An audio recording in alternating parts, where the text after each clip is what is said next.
I'm coming, y'all. Come on in the classroom. Come on in the classroom. Get your pen and paper. Daughter, send me a message. Let me know if you can hear me.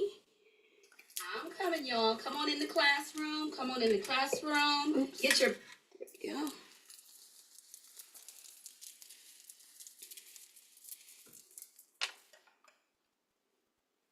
I will be right back. We're starting in 1 more minute. My apologies. Adding this cortisol bonus threw me off for a minute. I totally forgot to add it to the presentation.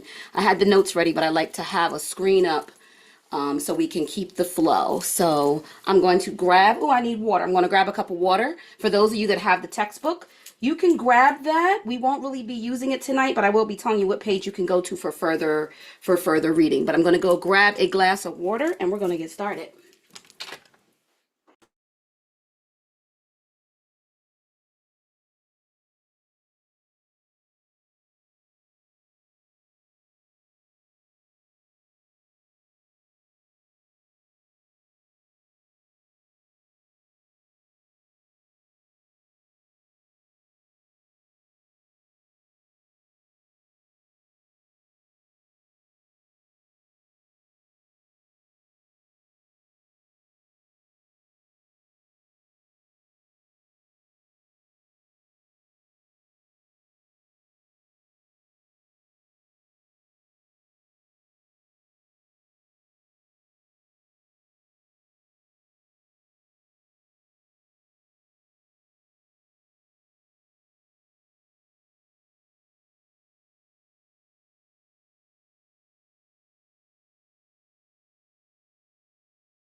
Let me come on over to the chat. Hello, hello, hello. Sorry for keeping you waiting. I have several screens up. Okay, there we go. I give y'all some time. 9 times out of 10, I'm going to give you some room. You said, I thought you were late. You're good. Okay, let me catch my breath. Let me turn this light. Happy Monday. Thanks for showing up. Whether you're on the replay or whether you're live, this is the session. Now, keep in mind, oh, wait. I got to hit record on my end. Although it's going to be here live, let me hit record. Let me get it together. Okay. Getting dressed for live when you have leggings on the bottom and a blouse on the top. I'm buttoning up the rest of my blouse. Yeah. Okay, wait a minute. Okay, y'all been keeping me busy. Shout out to the new clients that I've onboarded. Okay, I see y'all here. I see y'all in the comments. Okay, here we go. Let me hit record. Record to the cloud. So, welcome to the second class of our science and strategies for restoring metabolic health holistically. The second class, we are going to focus on the hormone regulators. The hormone regulators are your adrenal glands, the adrenal glands. Now, in our classroom, the Kajabi classroom, some of you replaying this or replaying this at a later date. Some of you are active at the live time of this recording, which is Monday, February 10th, 2025. If you're in the classroom, I'm posting everything there. If you don't yet, you can go into the App Store, download the Kajabi Classroom. If you're not sure what I'm talking about, go back to the first video. The beginning of the very first class, number 1, breaks all of that down for you. Because of the interactions in the classroom, many of you have an interest in cortisol. So I added a short cortisol bonus, and you also have an assignment that we will go over. So we're going to jump right into it today with the adrenal glands. I have lots of holistic remedies for you. So make sure you have pen and paper ready or plan to come back, and feel free to share this. Share. So let me move some things around, bring up my screen. I will leave my video on. Some of y'all was like, girl, we want to see you. I will leave it on for part of it. Other parts I won't. I have notes because I get excited and get distracted. And so I pulled out some of my class notes from when I took this with topics I may want to touch on with you tonight related to the adrenal glands and cortisol. Just depends on how I flow. So let's get to it. Let's share my screen. I'm going to move me over here. Let's go into present mode. And let me share. Now I'm going to share, but let me see. I think I'm going to leave me in the corner. No.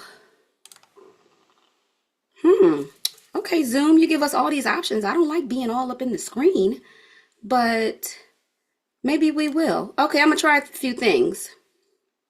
I'm going to try a few things here with the share. So this will be interesting. Okay.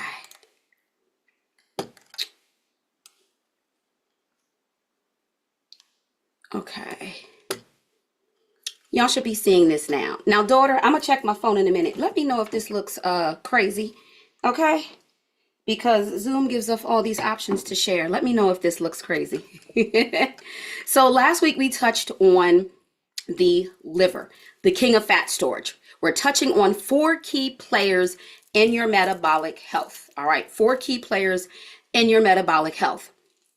The first one was the king of fat storage, the liver, right? We had a liver activity around that. The second, and these aren't really in order of importance. It could be argued easily. I argue that the liver is the most important of the 4 because it performs over 600 metabolic functions. So the hormone regulators are the adrenal glands. Here we go. Your adrenal glands regulate your hormones. Your adrenal glands are on top of your kidneys in your back, 2 little small glands. Very small, but very powerful in what they do. Number 1, now remember, as I'm teaching this, I'm teaching as related to metabolic health, and a lot of it will skew towards weight and fat loss. But even if, because that's where my expertise lies, even if this is not your issue, the information you're gathering, you'll be able to be more in tune with what your organs are supposed to do and how they may not be functioning and how that's impacting you. All right. So, okay. Thank y'all. My daughter let me know. She said they like it. It looks good. Okay. There we go. So I left it on a little something, something. Okay. So number 1, your adrenal glands secrete hormones that regulate your body's response to all types of stress. So although we'll be focusing on cortisol today, they don't just secrete cortisol. I won't get into those other hormones. You could do a whole course on cortisol. On the adrenal glands. But as related to your metabolic health, I'm going to focus on cortisol because it's the one that most impacts metabolic health. Now, this part is important.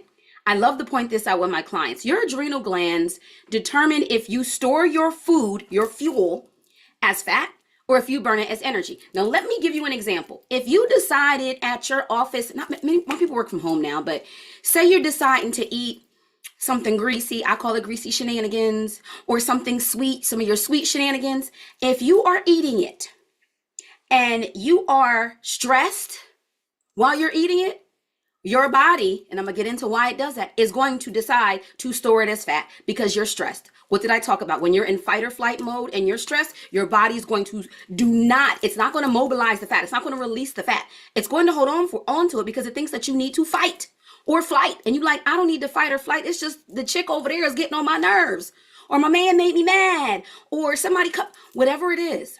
So I often say, whenever you are eating, oftentimes what's the mental state you're in, that your nervous system is in. You know, there's your sympathetic nervous system and your parasympathetic. Sympathetic is what activates the fight or flight.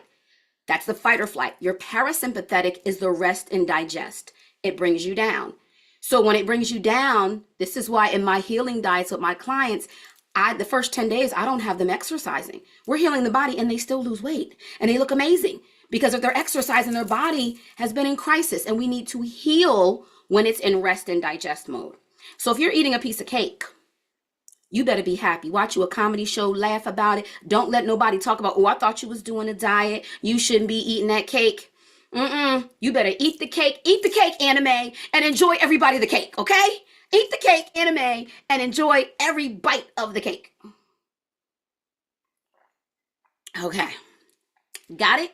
You do not want to be stressed when you are eating the cake. You do not want to be stressed when you are eating the cake or eating something, because your body will determine in that moment, oh, we're going to store this as fat because she's stressed out and she might need it. It's not going to burn it. Remember, you are not what you eat.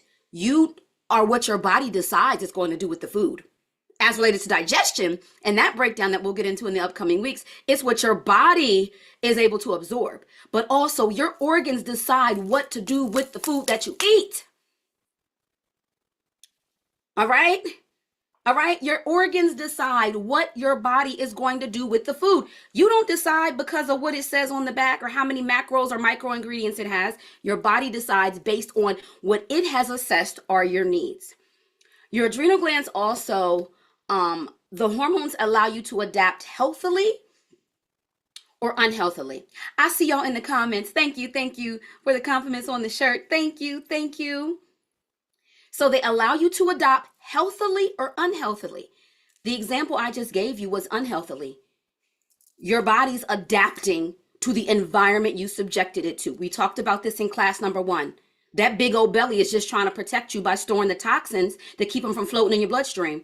That's all it's trying to do. Don't be mad at your body. Give it better conditions so it can do its work. Okay, wait a minute.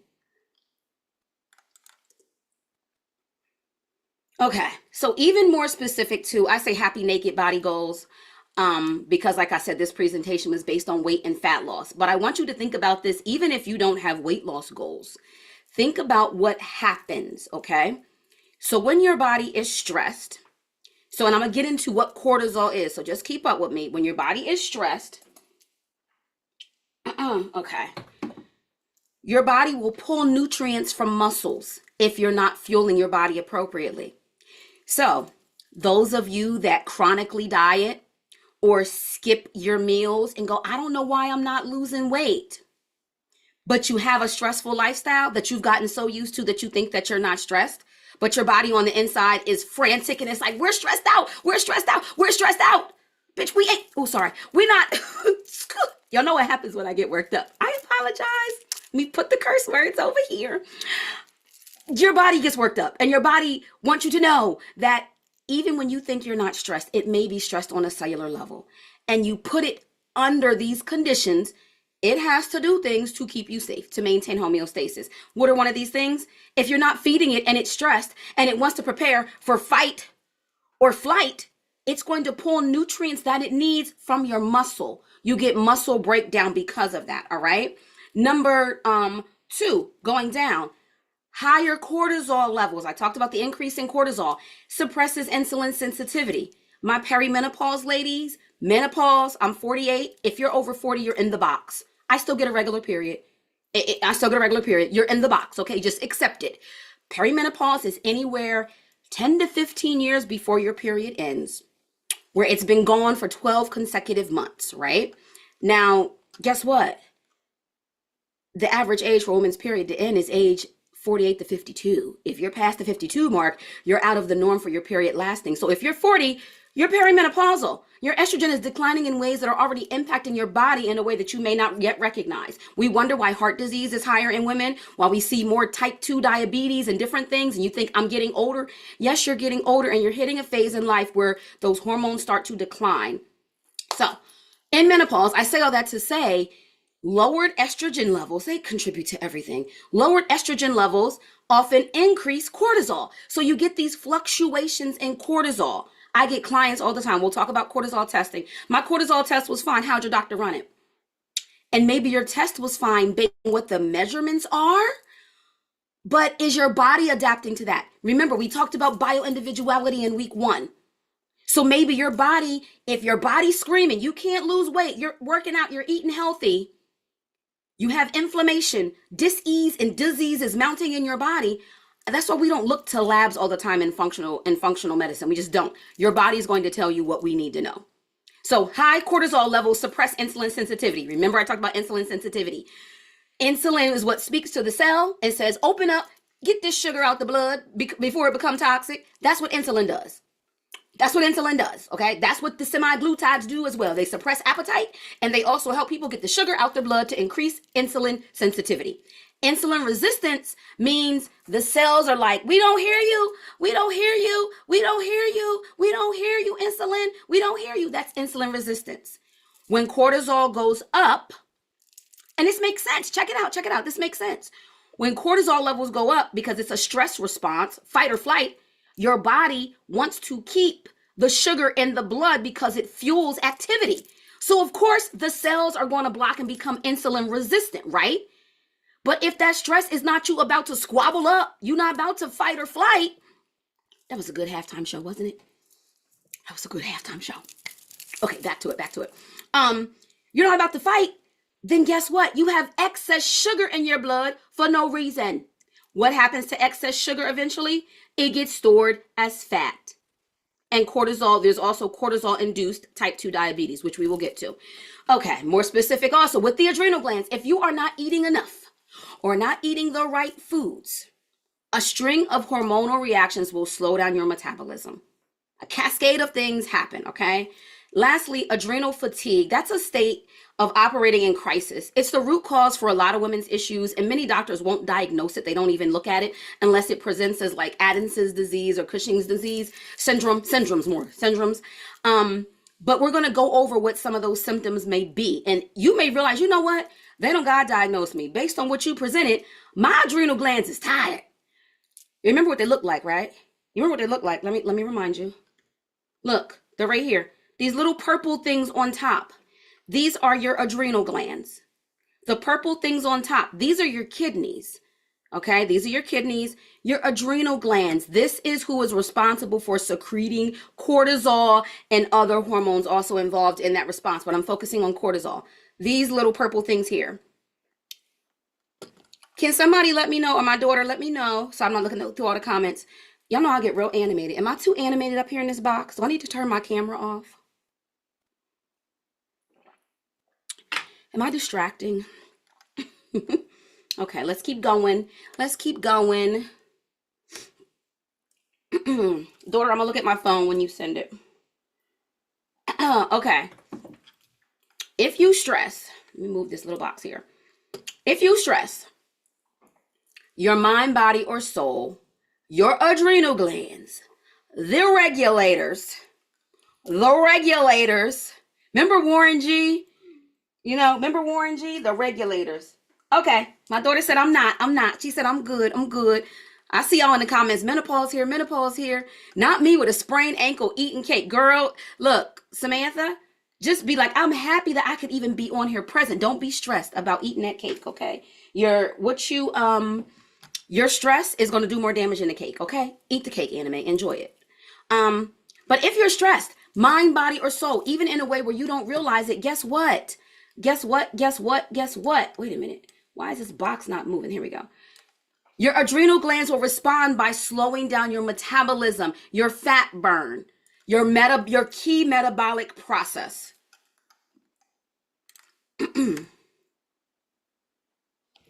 Wait, let me make sure I'm not missing nothing. Oh, I missed some stuff, y'all. I had some notes. I told you, me and this camera, I missed some stuff. Oh, I'm gonna bring it back. I'm gonna run it back. So yes, stress makes you fat. So I'm gonna run it back. Oh, this is perfect timing. Everything always lines up. Okay. Alignment favors me. Yes. Y'all need to repeat that.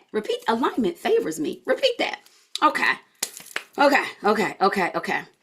So back to the adrenal glands before we get into stress making you fat and going into cortisol. All right. I put these lessons in bite size. We're going to be off here before 8 o'clock. Okay. So. All right. So let me take you back. I'm going to get sciencey. Okay. Follow me. When your body perceives stress, it stimulates, and this is all in line with what you see on the screen. Stress makes you fat. Because I want you to think about people, places, things, whatever it is that you need to eliminate or limit that are causing your body. Because by fat, I mean your body's holding on to toxins. So even for people that are not underweight, but just relate this to other conditions, although this presentation is specific to fat, okay? All right. When your body perceives stress, remember, everything starts in the brain. It stimulates your pituitary gland, which we're going to get into next week, right? We're going to get into your thyroid and your pituitary gland. Your pituitary gland sits at the base of your brain. Your hypothalamus is what pretty much tells it what to do. There is a hormone called ACTH. ACTH is the hormone that when the fight or flight response comes on, your brain that perceives it stressful, you get an email, you click in your box and there's an email and you're like, didn't I say what I said? That low stress response, your pituitary gland said, hey yo, fight or flight. She's ready to fight or flight. The ACTH causes the activation of the cortisol to your adrenal glands. It shouts down to the adrenal glands, hey yo, secrete that cortisol, yo. So I give you these analogies so you can know what's going on in your body. All of these organs and hormones and things are speaking. Remember I said hormones are chemical messengers like DoorDash, Instacart. They get the organ tells them what to do and they go to tell the other organ what to do. The brain actually is what tells the hormones what to do. The hypothalamus is like the main center for all the hormones. It tells the hormone, this is what's wrong, go regulate. The hormone goes to deliver the message to the organ that's appropriate. So the ACTH tells the adrenal glands, I need you to make more cortisol. And meanwhile, you just pissed about an email. You don't want insulin resistance. You don't want the cortisol going up. Look, it's y'all already in the comments talking about my adrenal glands is burnt out. You didn't even get to the symptoms, Rocks. My adrenal glands is burnt out. But this is the thing. And I'm gonna bring it back. So perimenopausal, menopausal baddies. You probably thought that only your ovaries made estrogen, right? Before you even have a period, it's only your adrenal glands. It's only your adrenal glands that make estrogen, progesterone, and testosterone in small amounts, right? So when you get to our age, right, in this 40s, 50s, and you no longer can rely on that superpower hormone of estrogen to be produced at the rates in which it used to be, your adrenal glands have to take on the work again. Your adrenal glands is like, yo, imagine you at work and you like, so wait, because she ain't doing the work no more, I got to take on her load. I ain't even do that in like 30 years. Are y'all following me? Are you following me? Because your adrenal glands that are like, wait a minute, the ovary's not doing that no more? I got to do the work again? After 30, 40 years, you want me to do this again?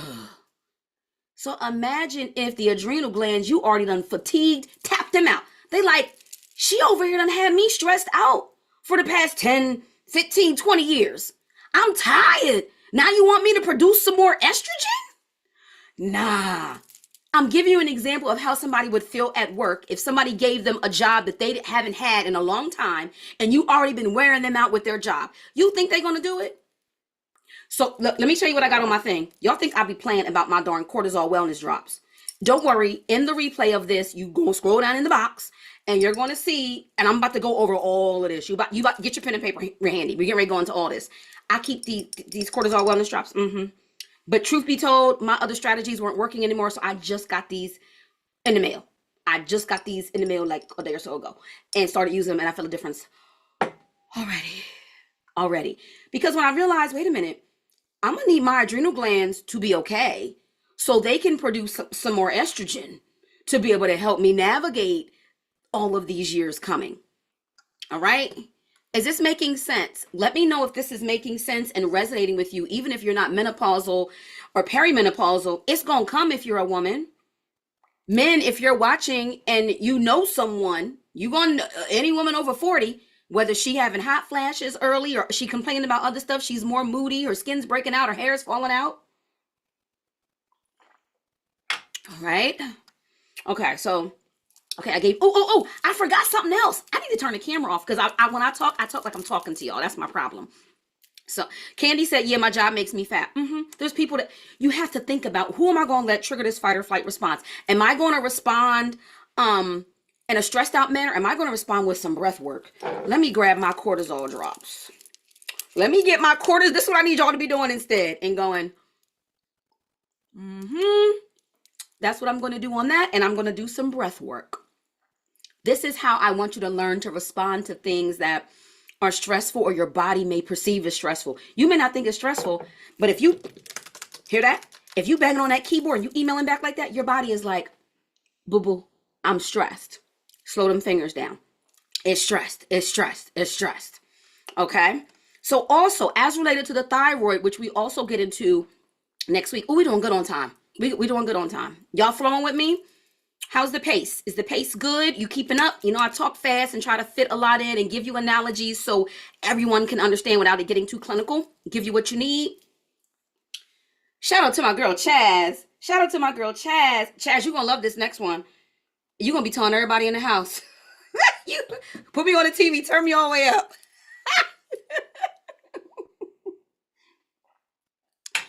Oh, gosh. Okay. Also, the ACTH that I talked about, that tells your adrenal glands to make cortisol. Y'all said yes, yes, yes. Great. Okay, if you had a hysterectomy, well, that's not your adrenal glands, but we won't talk hysterectomy and things like that you had if your ovaries were removed when we get into hormonal imbalances. But your adrenal glands is on top of your kidneys. Most people don't have those removed. They usually don't even remove those when you get your kidneys removed. So, the ACTH tells your TSH, who's had a thyroid panel before. The thyroid stimulating hormone is the hormone that tells your thyroid, go, go, go. It's the hype man. It's like, yeah, yeah, yeah. Burn that fat. Your thyroid is the furnace. Next week, we talk about the furnace and the thermostat. That ACTH that your pituitary gland secretes to tell, it sends the ACTH down to the adrenal glands to say, hey, we're stressed. The adrenal glands say, okay, I'm going to release cortisol. And then I'm going to tell you what the cortisol does is cascade of different things. The hormones are messengers. They communicate the way we do on social media. The way you are in this chat, you're each like little hormones, commenting and directing. Sort of, kind of. That kind of wasn't a good analogy. But the hormones direct. They're more intentional. They're intentional with what organ they're going to, what they're going to tell it to do, and the organ going to do it. All right? So your thyroid, your TSH then slows down. It affects the thyroid, and it more impacts. Remember last week, I think I mentioned that RT3, the reverse T3 that nobody checks. That's the fat hoarding hormone. T3 is the gas on the pedal. Go, go, go, metabolism, burn, burn, burn. RT3, don't worry, we'll talk about this again next week. RT3 is the fat hoarding hormone.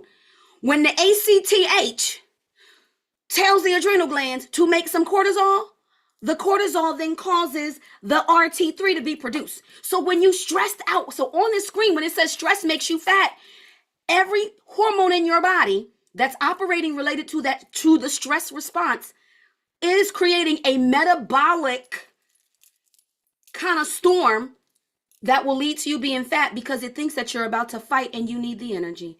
And you just responding to an email. Or you got mad because you were scrolling. Thank you. You said the pace is great. Okay. Wait. I'm sorry. Who in the comments said passively aggressively taking stress drops while staring at them? Y'all my kind of people. Petty but not petty, right? Just a little bit. Okay. The RT3, I'm not even going to get into because I'm going to keep pace and get onto the cortisol because next week we talk about thyroid. And so I'll get more into this. I have my little notes here. A year. Your body's going to, bottom line, keep in line with this. Your body is going to adapt functionally or dysfunctionally. What do you want it to be? The conditions you subject it to, your body's going to adapt functionally or dysfunctionally. And the adrenal exhaustion can occur when your body's been under stress for a long time. Some of us have learned to just operate in a stressful state and you say that you're not stressed. But this operating at this way, and this is where adrenal fatigue comes in and the opposite happens. Your adrenals go, wonk, wonk, wonk. They can't even do their job. They out of cortisol. They tapped out. Okay. Let me save this. I had a lot of notes for y'all. So look, I'm gonna show y'all what stress did. But do I want to talk about coffee? Don't drink coffee. Okay. Coffee. I know I talked about it briefly. I don't know if it was on a live. Coffee increases cortisol. Cortisol levels are typically, healthy cortisol levels, you should be highest in the morning, right? Highest in the morning. If you're drinking coffee, remember cortisol is the awake hormone. It also does what? It stimulates those processes that make you hoard fat. Why would you drink coffee on top of it?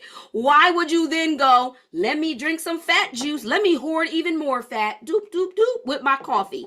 If you have to drink coffee, do a mushroom coffee. Do something that has other health benefits, not the acidic cup of joe that has mycotoxins. And it's the most highly processed kind of thing that we grow on the planet. It's highly processed. So rethink your coffee decision and just replace it with tea. Okay, I want to show you this. This is what stress did to me. Okay, this was me in December 2014. I was running fitness boot camps. I really wasn't doing any strength training, just running fitness boot camps, right? 2014. So this is December 2014. I'm 48. So I was 38. I was 38 right here. Right here in the middle, my daughter ended up in a wheelchair with an injury, right? Injury for 2 years. And that took away her ability to walk from being a competitive gymnast. At this time, I also was diagnosed with rheumatoid arthritis. This is what happened. I was eating less. I was still teaching class, but I would show up to class and the new people would be looking at my regulars as the instructor, like, oh, you the instructor. This is what stress did to me. Eating less, but still working out. This is what it did. I said, oh, hell no. And I started strength training. This was before I even got really focused with nutrition. This was 2017. Stress took its toll. This was November. So in less than a year later, this is what I snatched it into. That's what I snatched it into. I share that so that way I'm not only that I have the knowledge about it, but I want you to see that I've been through it. So look, I was here on the left in 2017. Then my spine collapsed. I had a spinal fusion and lost my father. And this is what I turned into. This was 2019. Then right here, boom, bam, thickums. Come on with them thighs. This was me in 2021. This was all stress. I was trying to teach boot camps again and everything. I was up moving around, but the loss of my father, I didn't realize how that grief took a toll. I wasn't eating unhealthy. Cortisol. It slowed those processes, and that's what it did to me. I show you this so you know that I've been through it. This is transparency. I've been through it several times. And then again, see, same summer. Girl, you know we be thinking we cute, right? Till we run them pictures back. You be like, oh, I was looking cute. I was only eating 2 meals per day here. Look here, eating 5 meals per day. And by 5 meals, I mean breakfast is usually some type of smoothie, the 2 meals and 2 snacks in between. Those are my Rev Me Up fat loss programs. You can go to my website. That'll be in the link below to visit on what those were with the system that I use. This was 2 meals a day. This was 5 meals a day. But when you think meals, don't think big meal, okay? This was the difference with stress. Let me get this off this screen. Okay. Come on now. Okay, so your adrenal glands need proper rest to replenish themselves, to adapt to the everyday stressors. And sometimes you forget about stressors like, when you think about your personal stressors, what about the biochemical stressors? The things that we breathe in? What about the things that you eat that are processed? What about the medications that you may take? Last week, the challenge was count chemicals, not calories. Your body has to do, that's a stressor on your body. So with all of this, these different tolls, we don't really take the time we need to really replenish. And our adrenal glands, them 2 tiny little things on top, we're stressing them out. We push, putting the body into overdrive. And we kind of adopt it as a lifestyle and call it, yeah, I hustle hard. I watch people hustle up the ladder and hustle so much they can't really climb the ladder because the metabolic processes are slowing down. Dis-ease and disease, and they become unhealthy and unhappy naked. That's what happened with me. So there's three phases. Let me go over here so I can there's 3 phases of adrenal gland stress per se. Adrenal gland stress. So let me walk you through these. Do I want to share this? The healing diet. No, sorry. I'm clicking around. Oh, here it is. Nope, that's not it either. Okay. Is this it? Nope, that's not it either. Give me a minute. Okay. Don't diagnose yourself. I'm sharing information because I realize in the class I actually also have other practitioners in the field of health, some in holistic health. So I'm sharing this because this may give you some insight into things your patients or others may be experiencing. So don't self-diagnose, okay? Don't self-diagnose. All right, arousal. This is acute stress. It's the mildest form of stress. You suffer from stress for a short time, but you're not incapacitated by it. You may need, it's almost like when you go through, say, like you had a rough week of studying in college, or the past 2 weeks you had this deadline to meet, but then you bounce back, right? Phase 2 is adaptation. Did I spell this right? Yeah, adaptation. No, I spelled it wrong. I'm missing a T. Adaptation is what this should say, okay? This stress is more acute, but it's recurrent.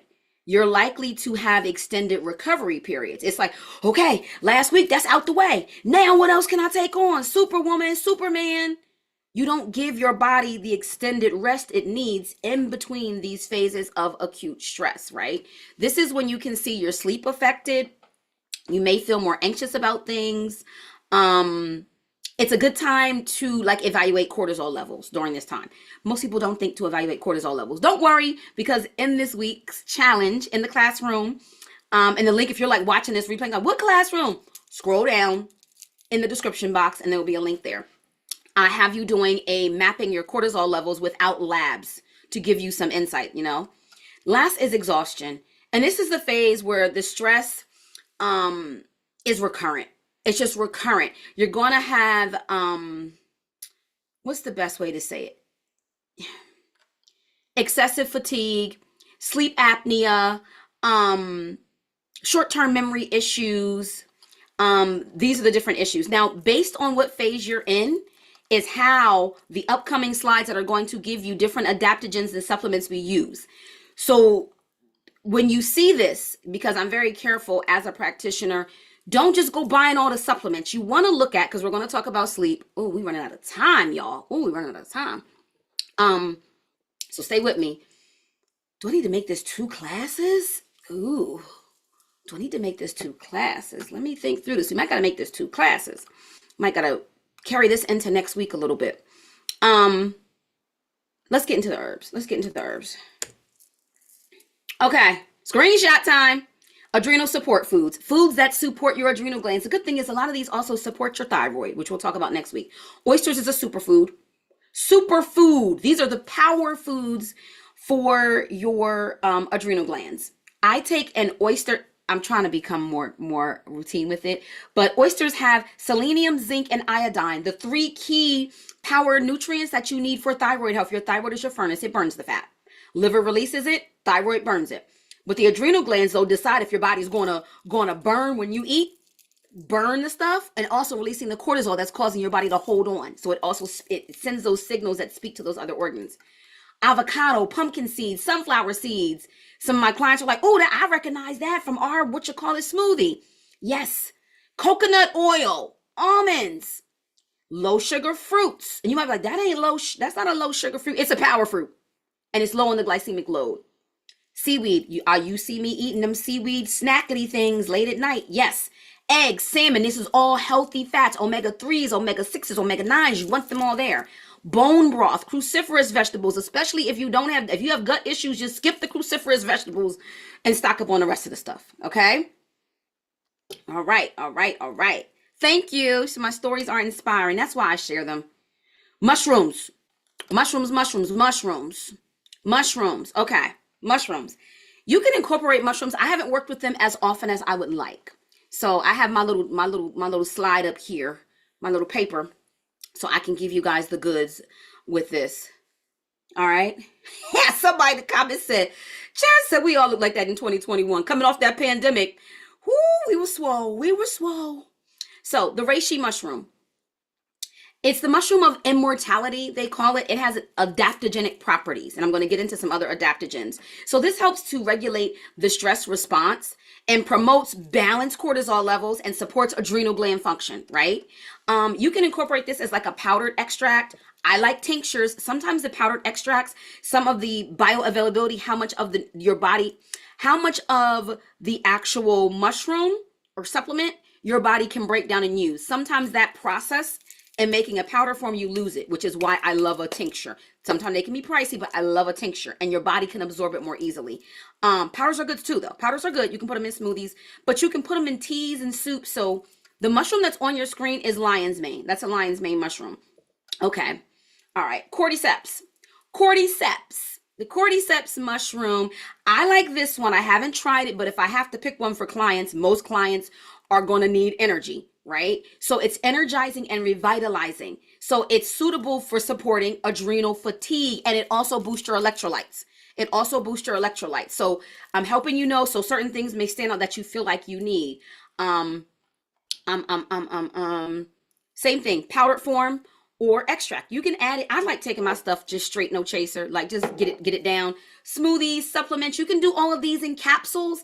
Be mindful, the more layers, the more chemicals. They will call it cordyceps or call it lion's mane, and then don't do nothing in gummy form. And when you're looking at the capsules, look how many of the ingredients are actually chemicals. This is why tinctures are good. It's usually one ingredient and maybe some vegetable glycerin or something like that. Okay. Lion's mane, lion's mane, lion's mane. I like lion's mane because it's pretty, right? Lion's mane is a pretty mushroom.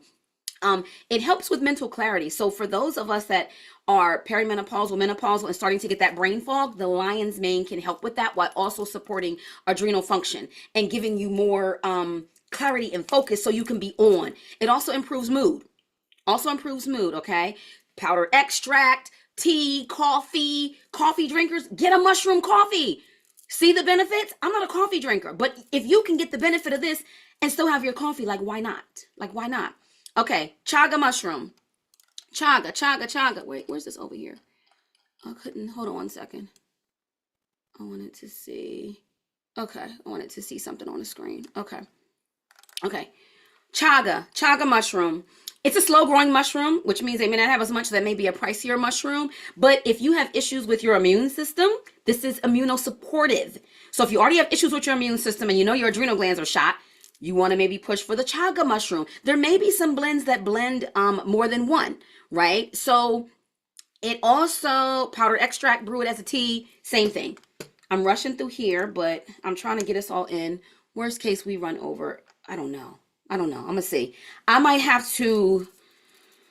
No, I got to give cortisol for your homework. We're going to figure it out. We're going to be running over. If you have to go and have to come back and play the rest back, fine. But I'm going to push through.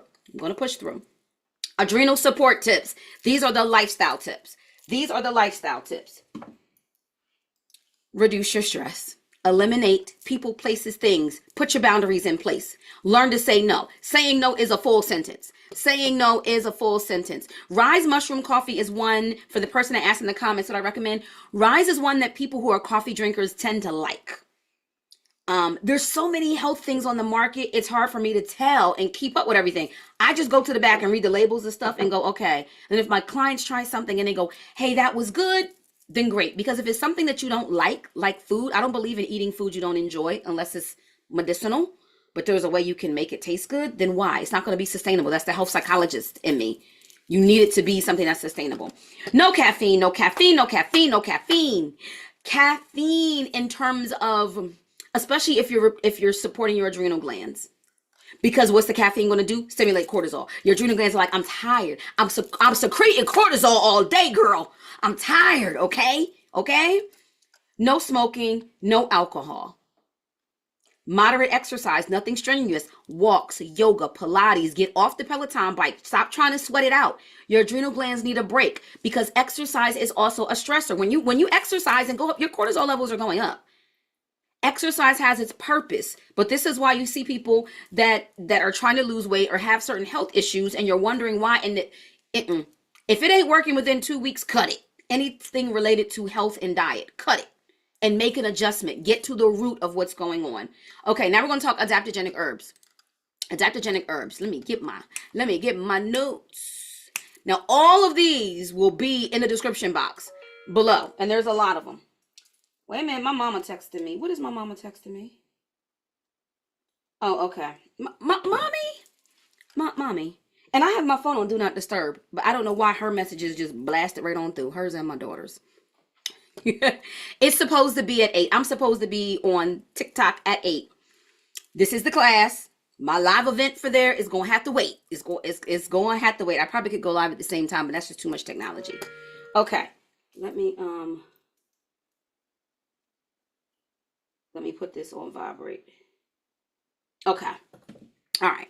So YouTube at 7, TikTok at 8 after this as just like a follow-up. It's less formal. It's a follow-up. Okay, adaptogenic herbs. Okay, bitter herbs, nervine herbs. Vitamin C is excellent for helping. And I totally forgot until I've been dealing with issues where I'm like, my body's off. I totally forgot I've been taking my vitamin C. Magnesium, the magnesium spray it on the bottom of your feet. I already take a magnesium supplement. Magnesium your body needs, especially perimenopause and menopause. It's an electrolyte that we often underestimate. You need it for pretty much every function in your body. It's one where somebody said, should I take it? Yes. And there's different types of magnesium for different things. So look up all five types of magnesium. If you're in my portal and a client and you need that form again, let me know, because it's somewhere in our portal where I can send the form to you. There's 5 different types of magnesium. They each do different things. Okay, ashwagandha. So phase 1, as these herbs, I won't even go by phases. I don't want to confuse y'all. So as I'm reading to you what these different ones are, and they're going to be below, it's giving you an idea of some of the adaptogenic herbs. Adaptogenic herbs work by helping your body adapt. If something's too high, it brings it down. If something's too low, it brings it up. That's why I love adaptogenic herbs. But too many people get wrapped up in seeing it and thinking they need all of these supplements. Make the lifestyle modifications and get your nutrition right, and then have a set go-to supplements that you can use. Some of them will combine, like the cortisol wellness drops that I'm going to put below. These are on TikTok and in the Amazon store. They actually have ashwagandha. They actually have magnesium. They have L-theanine that I didn't mention here, but it's going to be in the description box below. It also has rhodiola that I'm about to talk about. It doesn't have vitamin C in it. I'd rather take my vitamin C supplement separately, but some of them have the vitamin C. So this combination of things. Ashwagandha is one that also is a nervine. So it's an adaptogenic herb, but it's also a nervine herb. All right. It falls into both of these categories over here with ashwagandha. If you're sensitive to nightshade family food, plants, like I am, if you have an autoimmune disease, you can't do most of these. You just stuck on holy basil. Okay. I'm going to tell you now. Technically, I should not be doing this, but I got my rheumatoid arthritis in remission with my nutrition. So I'm like, let me try some of these herbs that be working wonders for my clients since my condition has been in remission, or should I say healed, So if you take the ashwagandha in high doses, it can upset your stomach. If you have hyperthyroid, overactive thyroid, you want to avoid it. And if you have low blood pressure, be careful, because it can lower your blood pressure. So this is why I'm saying before you go buy it, you maybe need to meet with a practitioner, whether it's me, someone else before. I have something called a Clarity Consultation that'll be in the box below, and it's on my website, that you can book, where I look at your health history, your goals, everything. And then I come up with a care plan to give you what supplements you need, what meal plans you need, what lifestyle modifications you need. I give you everything in a care plan, broken down to the ground, with the root of your issue, how we're going to fix it, how the supplement works, how you should take it, when you should take it, all of that in a care plan you get when you book a Clarity Consultation with me. Okay, so ashwagandha is one. Rhodiola is one of my favorites, but if you have an autoimmune condition, stay away. If you also have issues with being bipolar or manic, stay away, because it gives you energy. Rhodiola is one of my favorites for my clients that suffer from managing stress and also needing energy. It also enhances male reproductive effectiveness, female reproductive function. It also enhances. It also helps to balance blood sugar. Rhodiola is a favorite for many reasons. So for diabetics that don't have an autoimmune condition, rhodiola, it also can help with fatigue, moodiness, and like I said, it enhances performance in the bedroom and out of the bedroom. So, all right. In terms of how you take it, you meet with a practitioner, because it varies from person. Okay. You always start small though. Did I put that one there? I didn't put that one there. Holy basil, one of my go-tos, is safe for most with autoimmune disease. I'm not a medical doctor. And with any of this is educational, informational. If you become a patient, then I'm able to better help you, right? Holy basil is very versatile. It's also an adaptogenic, but it's also neuroprotective. It's also an antioxidant. It's stress reducing, and it promotes a healthy response to inflammation. So if you have an autoimmune disease, it's great for supporting the immune system. It also helps with blood sugar levels. It prevents gastric ulcers, and it inhibits the symptoms with allergies. So if you have hypoglycemia, since it lowers blood sugar, you don't want to take this. This is what I mean when you see TikToks and different people coming on that don't know what they're doing. Like, oh, this did this for me. Research it first because your background may be different. And that's a part of why I'm doing this course, to try to offer you so you can, not so you buy a bunch of supplements, even though I'm listing them in the box below, doesn't mean to go buy them all. It means to do some more research, pay attention to what I'm giving, like, oh, that one sounds like one for me, and then explore it, right? Oh, thank you, Samantha. Yeah, you know what? My mom and my daughter are set as my favorites. And I don't know. They used to not come through. That must be it. Thank you. Okay. Licorice. Licorice is great for menopause, hot flashes, all those things. It's also a very effective adaptogen. All right. So I'm still here. I'm on this screen because we're on adaptogenic herbs. We're on adaptogenic herbs. Wait a minute. Let me do this. Let me do this. I can do this, y'all. Wait. Watch what I'm about to do. You might like this better. Watch what I'm about to do with the screen since y'all have this whole thing up. What else? Okay, it's anti-inflammatory as well, but you want to be careful if you have hypertension. Anything with licorice root, if you have hypertension, that can worsen it. So you want to be careful. And once again, if you have an autoimmune disease, there's over 100 of them, you want to be careful. Did my screen change? I changed it, but maybe it will. Okay. And it also can enhance estrogen. So those of you that are, did it change? It didn't change. Okay. So it didn't even matter how I'm streaming. If you are in your 20s and 30s, you most likely have more estrogen dominance. So you want to avoid this. You want to avoid it because it can make, but for those of us that are perimenopausal, menopausal, this could be great because we want it to enhance estrogen, right? Okay. Eleuthero root, also known as Siberian ginseng. These are all the things that are going to be below in the box. Eleuthero root is another one of my favorites. Any of my clients aren't going to go, oh goodness, yep, she gives me that one. She gives me that one. It's also adaptogenic. It helps your body handle stress. That's what all of these do, is help mitigate the impact of stress on your body. Why do I recommend them? I recommend almost an adaptogenic for most people that have high stressful lifestyles, even if you're just managing a bunch of stuff, because you can't do, it ain't but so much removing of people, places, things, and boundaries you can set. So if you can at least support your body and support some of the other processes, you can get some of the benefit. It can cause overstimulation in some people. So let me remind you, I've had clients that the opposite things happen. So you know how if you ever taken an antidepressant and you're like, why does it say that it can make me suicidal? Because some things can have the opposite. They can do the opposite of what they're meant to do. So keep that in mind. I've only had that with one client where any of these caused this client to have the opposite effect. So you have to be mindful when you're taking supplements. Get a practitioner. She was letting me know right away in the portal where you can rate your symptoms. She rated her symptoms. I knew to snatch her rate off of it. Instead of you keep taking like, well, Dr. Rock said this was going to help with that. Listen to your body. Your body knows best. Okay. So let me come back over here. Okay. Additional reading for you. For those that want to read a little bit more, especially if you think you may have adrenal fatigue, you know, our book, the course book, The Holistic Guide to Wellness, go to page 90. It breaks down more on adrenal fatigue. Like there's like 5 pages worth, and the Candida diet and different things like that. That is a healing diet that I use with some of my clients. But 1, 2, 3, 4, 5, 6, 7.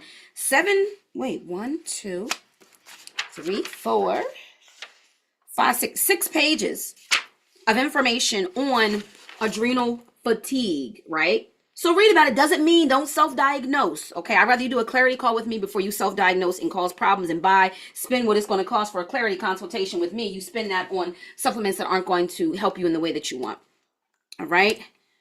We're moving. Yeah, I did put too much in here. Okay.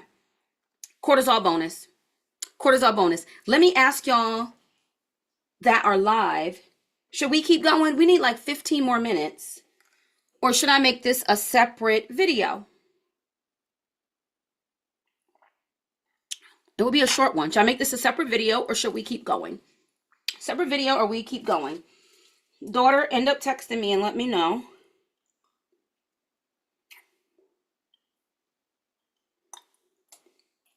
Give me a chance to... why did I decide to go live on TikTok on nights at... What was I thinking? I got to change the time. Oh, good. Y'all helping each... I love it. Okay, I see it. I see y'all over there communing in the chat, helping each other out. I love that. I love it, love it, love it. Okay. Yeah, okay now. Keep going, keep going. I love y'all. Keep going. Just keep going. Okay, we're gonna keep going. We're gonna keep going. The cortisol bonus. Okay. Wait a minute. I got notes everywhere. A minute. We just covered mushrooms. Let me get my life together over here. Did we cover all this? We covered most of this. Okay. Okay. Let me get this. What is this? Okay. Cortisol bonus. Cortisol bonus. Boom, bam. Boom, bam, ma'am. Okay. If you're in the classes where I'm going to give you some of your first sneak peek at your homework. Uh-oh, go off. Okay. Okay. What is cortisol? What is cortisol? What is cortisol? What is cortisol? Where is my... oh, here it is. No, I didn't want that. I didn't want that. Here it is. Okay. What is cortisol? Cortisol is your primary stress hormone and reactor to stress. Whether you think you're reacting or not. When you get excited, the cortisol goes up. When you're pissed off, the cortisol goes up. You stress and distress. You stress, good stress, distress, bad stress. It is secreted by the adrenal glands. The key that I want you to note here, it is a glucocorticoid. Okay? Gluco meaning glucose. Corticoid meaning it comes from the cortex of the adrenal glands. Cortico, and oid, I forget what oid means, but that's what the whole world. It's a steroid hormone, bottom line. Like cortisone and prednisone. Drop in the chat if you're live, if you're familiar with what cortisone and prednisone do. You know what cortisone and prednisone do, right? Same family. Those are glucocorticoid. I can never say the word. It's what the word is on the screen. I'm tongue-tied tonight. Glucocorticoid. A glucocorticoid is what it is.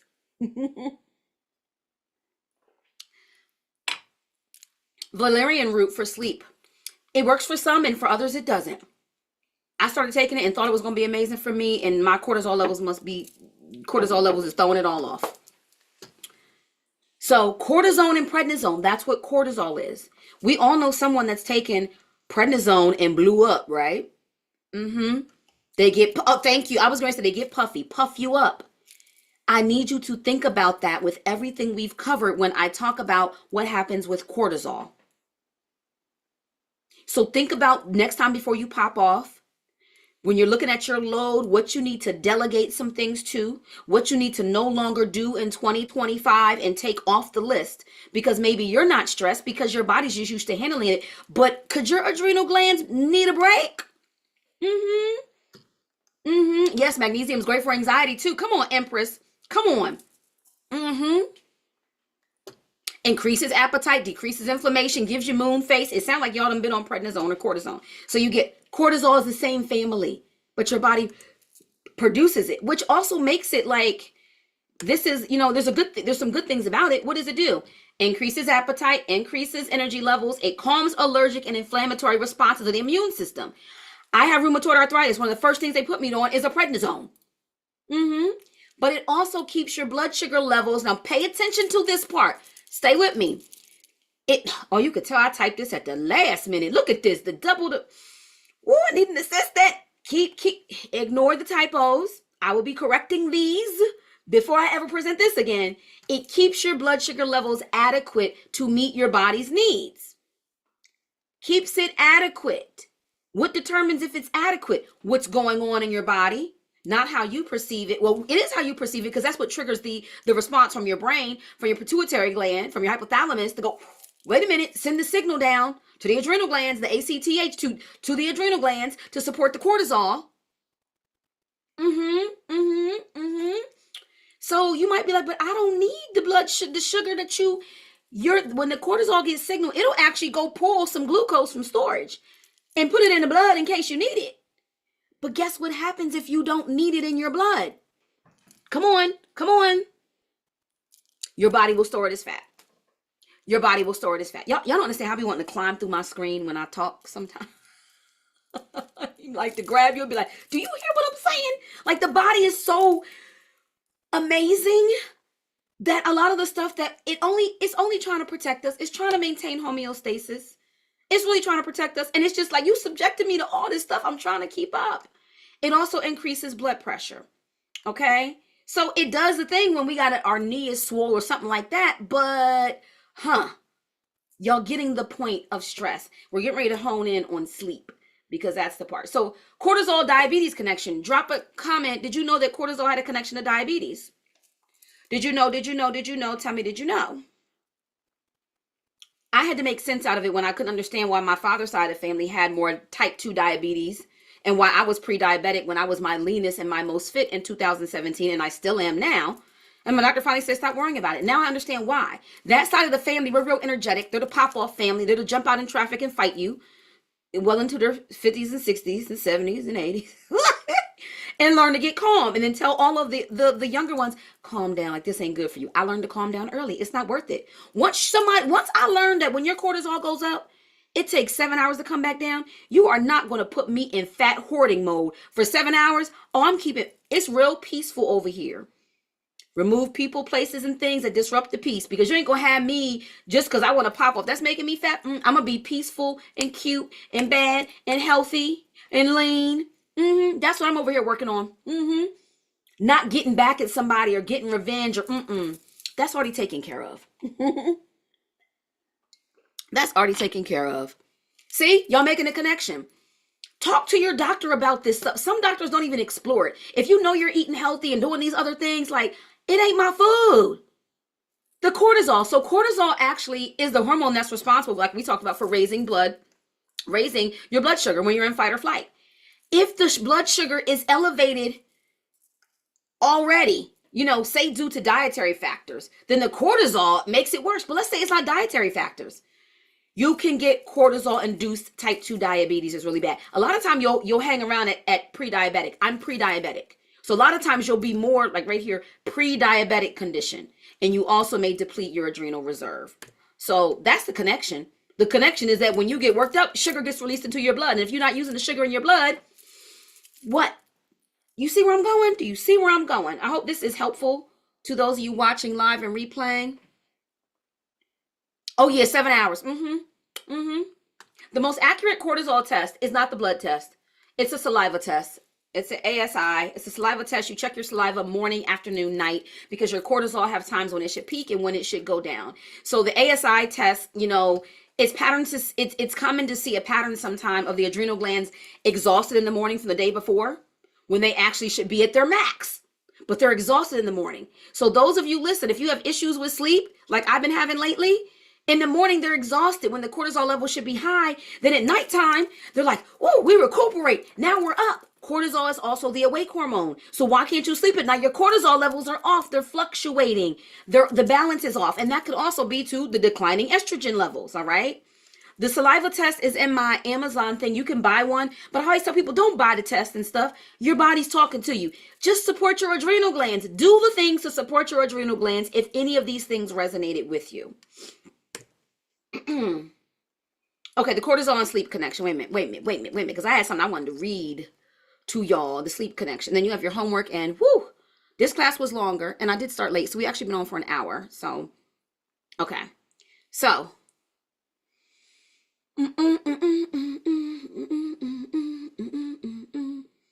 okay.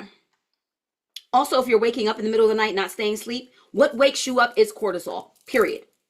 So if you go, I keep waking up in the middle of the night, that's your cortisol. Cortisol is the awake hormone. It's the awake hormone. Cortisol is the awake hormone. So don't tell me you don't have a cortisol issue. Maybe your cortisol levels aren't high, but they're not regulated the way they are. Y'all be surprised at the clients I get that think they done their due diligence and read it. I'm fine. My labs are fine. And I'm not going to go there, but I'm taking everything in that I was taught to evaluate on their physical presence. And I'm like, okay. And that attitude is why you look like that and are struggling the way you are. And I see the puffiness here and your neck is dark and okay.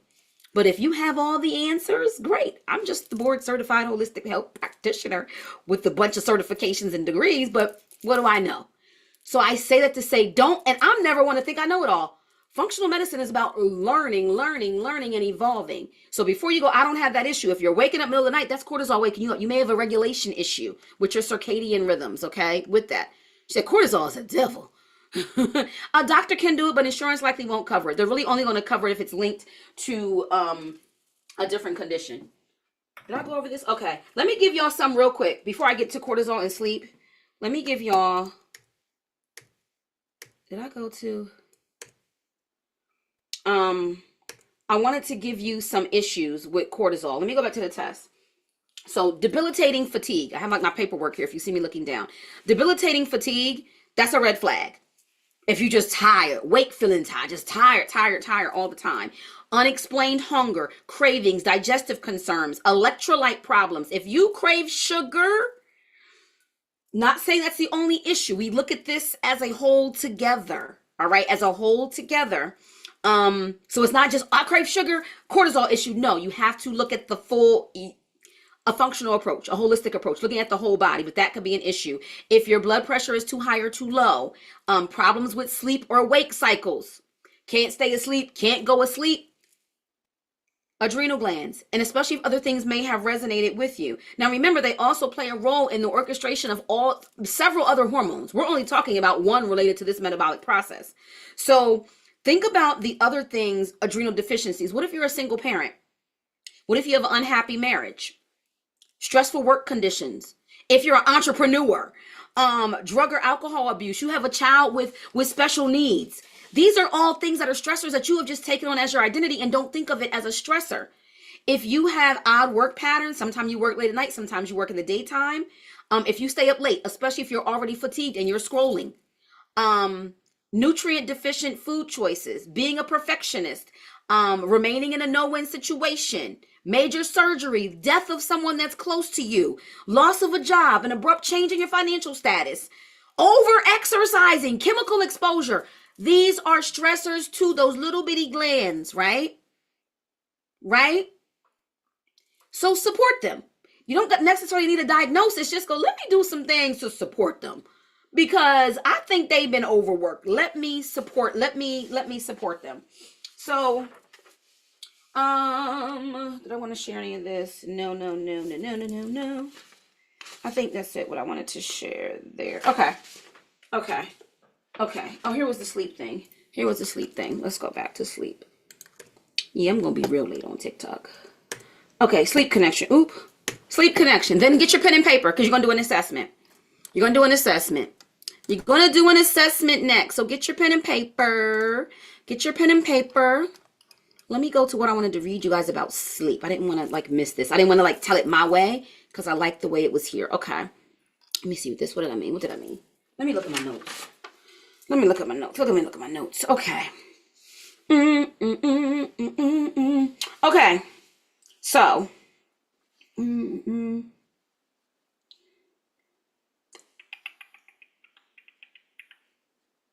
Okay. So if you're going to learn from this week's activity, this is what I'm going to say about sleep. This is what I'm going to say because it's easier for you to do the activity instead of for me to spend more time going on the impact of sleep. It's the awake hormone. That should tell you enough about sleep. It's the awake hormone. That's the connection between cortisol and sleep. When you sleep, you don't want to be awake, right? So if you ever notice yourself getting tired, right? Especially around that 10 o'clock, 11 o'clock time. That's when the melatonin is the hormone that makes us go what? To sleep, right? If we notice that getting, kicking in, and you're like, oh, it's 9 o'clock. I'm tired early tonight. And you still try to watch TV. You have the blue light in front of you. You're scrolling. You're doing work. You're pushing through. Your body's ain't gonna go, oh, no, we're not going to sleep. All right, cool. Pump the cortisol. Then you wonder why at 1 or 2 o'clock, and I'm talking to myself in this moment, you wonder why at 1 or 2 o'clock in the morning, you can't go to sleep. Because the cortisol is you're like, well, let me go do some work. Because you did not listen the first time your body gave you the signal that it's time to wind down. So sleep hygiene is important for those of us that have begun to struggle with cortisol fluctuations that cause us issues with getting good sleep. So I have for you, get a pen and paper, a sleep habits assessment. Where's my assessment? Where did I lay it down at? Oh, here it is. Okay. This assessment we actually use with patients. So I work for a health research university. I won't say the name since this is on YouTube, but I work for a well-known university that has hospitals. Everything is on the West Coast. I work remotely. And this is something that we use with our patients, and it's, use it in psychology. So real quick. Okay. This is long. Okay. So related to your sleep environment, which of these, and it says there's no right or wrong answer. It's just going to make you think, especially whether you're doing the activity that's going to be in the classroom or not. It's going to make you think. It's going to make you think. Can I change my live? Hold on, y'all. Can I edit a live? Can I edit? Live event. It said 8:15, so technically I'm just a little late. Will it let me edit? I can't edit it. I can't edit it. Okay. Let me just put running late. Sorry. Be on by. There we go. Okay. All right. So I want you to not write down, but just do a little. Remember we did tally? I want you to tally, tally, tally, tally, tally. All right. So sleep environment. And if you want to put sleep environment, so you know how many tallies you get, right? Only tally if this is true to you. Only tally if this is true to you. Daughter, if you're still on here, I want you to do this. Mother, I want you to do this. This made me go, ooh, girl. Okay, sleep environment. Tally, put a check if your bed is cool, quiet, and dark, your bedroom. You have a comfortable mattress and pillowcase. Put a tally, a check. You use curtains or blinds to block out external light sources. Put a check or a tally. I keep the bedroom clutter-free and organized, not sleeping next to piles of clothes like I do years ago. Is your bedroom clutter-free and organized? I'm so tongue-tied tonight. And the last one under sleep environment, do you have a relaxing bedtime routine to signal your body that it's time to sleep? That's 1, 2, 3, 4, 5. Sleep environment. If you got 4 out of 5, great. If you got 3 out of 5, great. Less than that, you need to think about your sleep environment, okay? Keep this handy. Oh, I need to post this. Wait a minute. Let me make a note because I didn't post this in the classroom. So let me make a note because y'all might need to go back over this. Post. Okay, let me write sticky notes. Next, technology use. 3 different areas. I avoid electronic devices such as my phone, tablet, or computer at least 1 hour before bedtime. I don't think nobody on here is checking. I like when y'all tally in the comments. Y'all so funny. I love that. Technology use. You avoid electronic devices such as phone, tablet, and computer at least 1 hour before bedtime. Next one. If I use electronic devices, I use a blue light filter or night mode. Number 3, I don't keep my phone in my bed. It's placed in another room or away from arm's reach. I started doing that because of the impact of the radiation and stuff. So I know for me, I don't stop an hour before bed. I don't use a blue light filter or night mode. I do keep it away arm's reach. So I got 1 out of 3 for technology. Technology. Sleep schedule. Sleep schedule. There's 3 for sleep schedule. Put sleep schedule. There's 3. I go to bed and wake up at the same time every day, even on the weekends.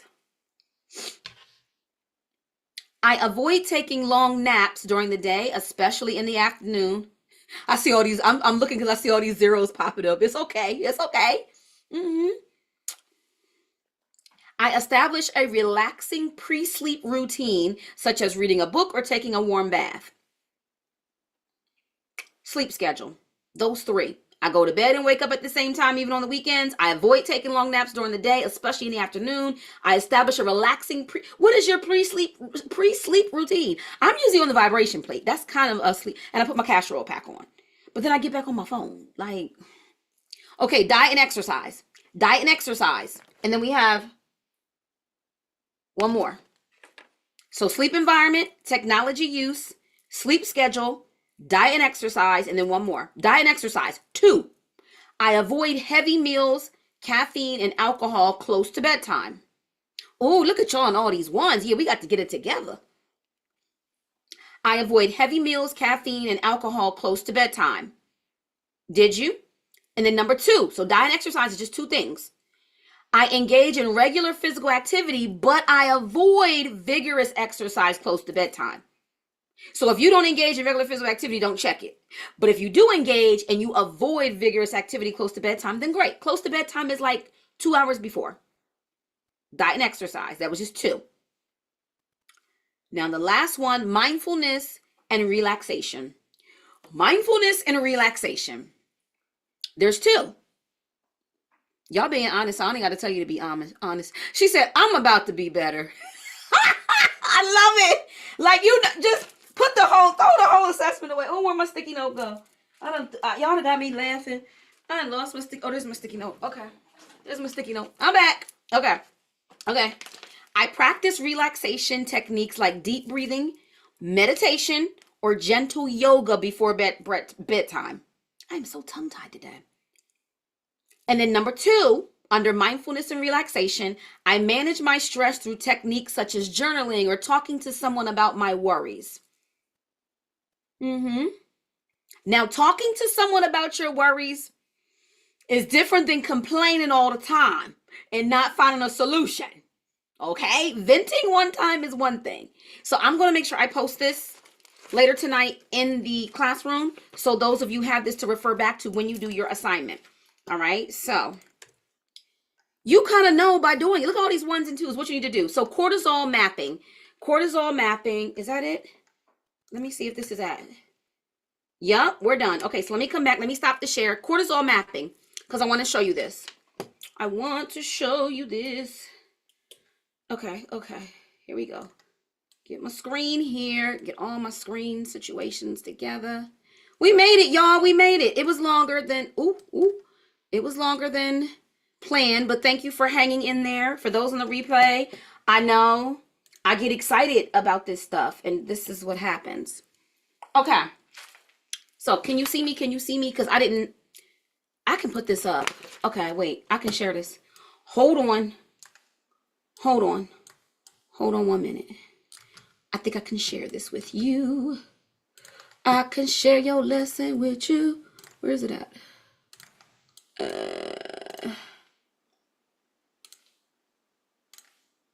Okay. Here it is. Okay. Okay. I'm about to share my screen again. And this is your homework assignment. And even if you're replaying and you don't have access to the form in the classroom, screenshot, because you can draw this. I'm going to tell you what to do with it.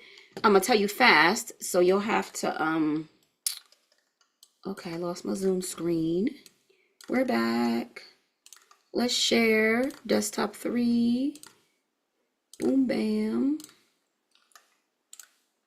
Okay. I'm back. Okay. Making some water. Whew. Oh, cortisol can cause tension, headaches, and migraines. Absolutely. Okay. So the cortisol chart. This is a way to map your cortisol without a test. It's a way to map your cortisol without a test. All right. So you can print this out. I put it in the classroom under the cortisol section, or the week 2 section, not the cortisol section, the week 2 materials is under there. And there's a challenge this week for it. Your challenge is to map for 3 days.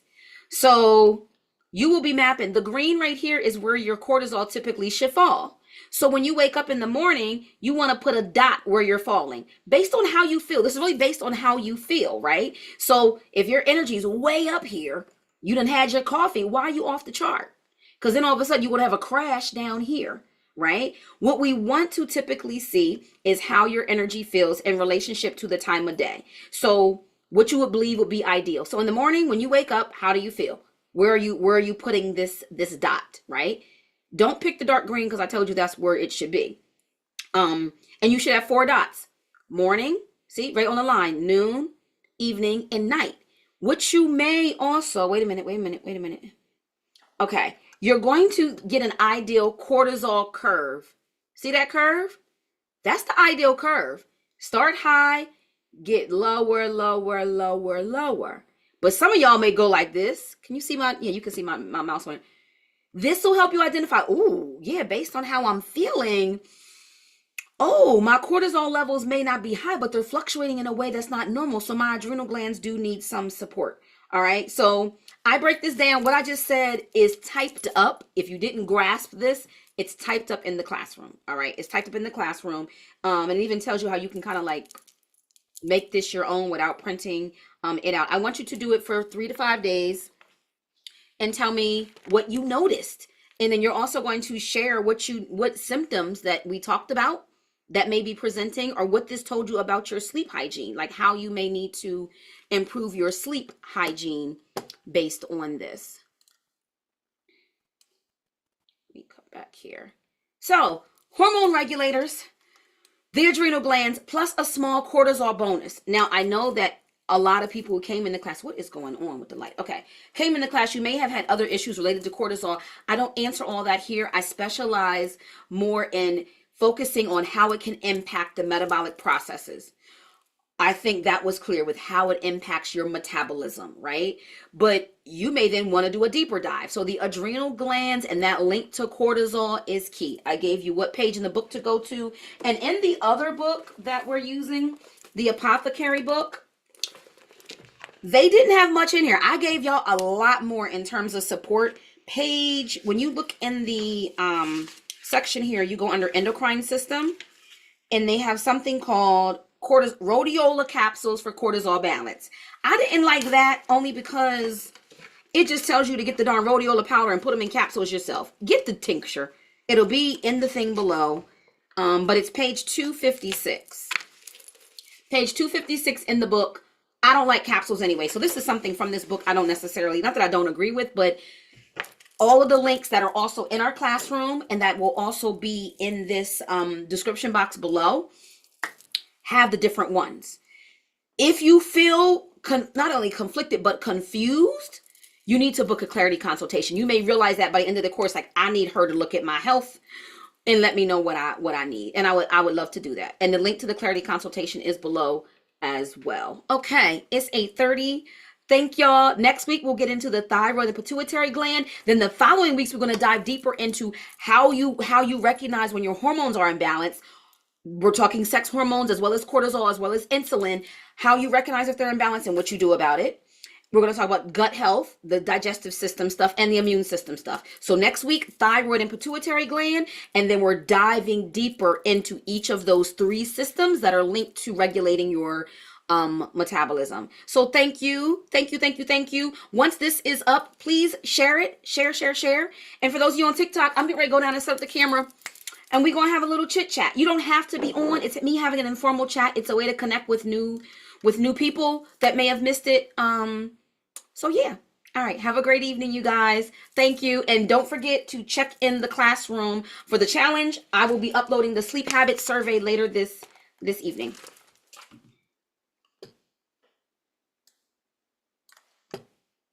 Yes, the replay will be added to YouTube. It'll be under lives, and it will also be under free metabolic health course. So you'll be able to find it 2 places here on YouTube. Yes, it will be here. Yes. Oh, I received that, Empress. Sending you peace too, and love and light. Thank y'all. Thank you. Y'all did good. Y'all hung in there for an hour and a half. Most of y'all. You did good. Oh, thank you.